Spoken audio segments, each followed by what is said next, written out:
গাছেরা কথা বলতে পারে, শুনতে কল্পকাহিনীর মতো লাগছে, তাই না?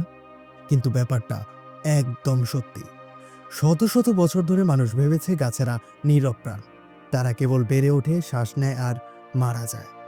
কিন্তু সাম্প্রতিক গবেষণায় বের হয়েছে এক চমকপ্রদ সত্য: গাছেরা আসলে যোগাযোগ করে, শব্দে নয়, কথায় নয়, বরং রাসায়নিক পদার্থের মাধ্যমে।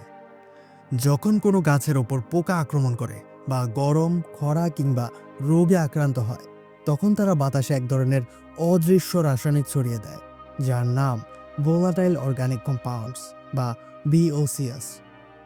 এই গ্যাসগুলো বাতাসে ছড়িয়ে পড়ে অন্য গাছদের কাছে, যেন অদৃশ্য বার্তা পাঠাচ্ছে, সাবধান, বিপদ আসছে। তবে প্রশ্ন হচ্ছে, বিজ্ঞানীরা কিভাবে এই কথাবার্তা আবিষ্কার করলেন?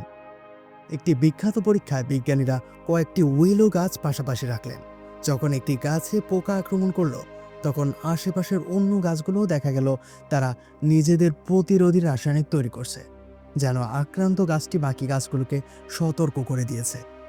এই আবিষ্কার বিজ্ঞান জগতে হইচই ফেলে দেয়, কারণ এটি প্রমাণ করে যে গাছেরা বাতাসে রাসায়নিক বার্তা পাঠিয়ে একে অপরকে সতর্ক করে দেয়। কিন্তু গাছের এই প্রাকৃতিক ওয়ার্নিং নেটওয়ার্ক বা বার্তা আসলে কিভাবে কাজ করে? যখন কোনো পাতায় আঘাত লাগে বা পোকা খেতে শুরু করে, গাছটি তখন বাতাসে নির্দিষ্ট ধরনের বিওসিএস ছাড়ে, যা বিপদের ধরন অনুযায়ী ভিন্ন হয়। যেমন যদি কোনো শুঁয়োপোকা খেতে শুরু করে, গাছ এমন রাসায়নিক ছাড়ে যা পাশের গাছগুলোকে বলে দেয় নিজেদের শক্ত করো, প্রতিরোধ বাড়াও। আবার কোনো কোনো গাছ এমন গন্ধ ছাড়ে যা পোকাদের শত্রুদের আকর্ষণ করে আনে, যেন প্রকৃতিরই এক বুদ্ধিমত্তা। এই রাসায়নিক সংকেত পাশের গাছের পাতা ও ছিদ্র দিয়ে প্রবেশ করে।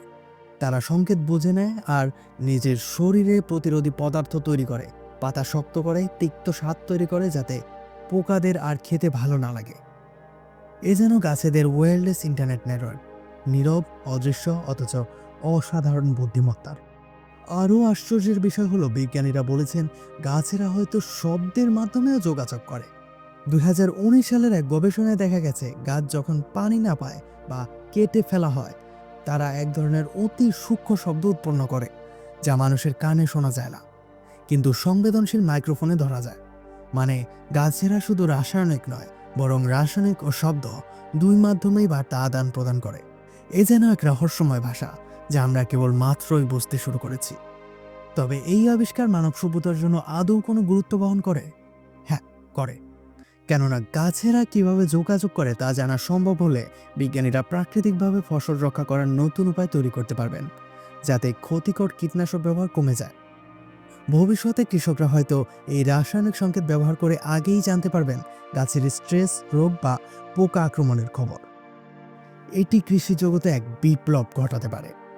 আর সবচেয়ে মজার বিষয় হচ্ছে, এই যোগাযোগ প্রমাণ করে পৃথিবীর জীবন কতটা একে অপরের সঙ্গে যুক্ত। প্রতিটি গাছ, পাতা, ঘাসের ডগা সবাই একটি বিশাল জীবন্ত নেটওয়ার্কের অংশ। একবার ভেবে দেখুন, গাছদের মুখ নেই, কান নেই, তবুও তারা বাতাসে একে অপরের সঙ্গে কথা বলছে, সতর্ক করছে, পরামর্শ দিচ্ছে, আর বেঁচে থাকার কৌশল ভাগ করছে। এক এমন ভাষায় যা মানুষের আগমনের বহু আগে থেকেই এই পৃথিবীতে ছিল। ইনফো ফ্যান্টমের সাথে এই যাত্রায় আমাদের সাথে যোগ দেওয়ার জন্য আপনাকে অসংখ্য ধন্যবাদ। এরকম আরও নতুন নতুন ভিডিও পেতে চ্যানেলটিকে সাবস্ক্রাইব করে রাখুন।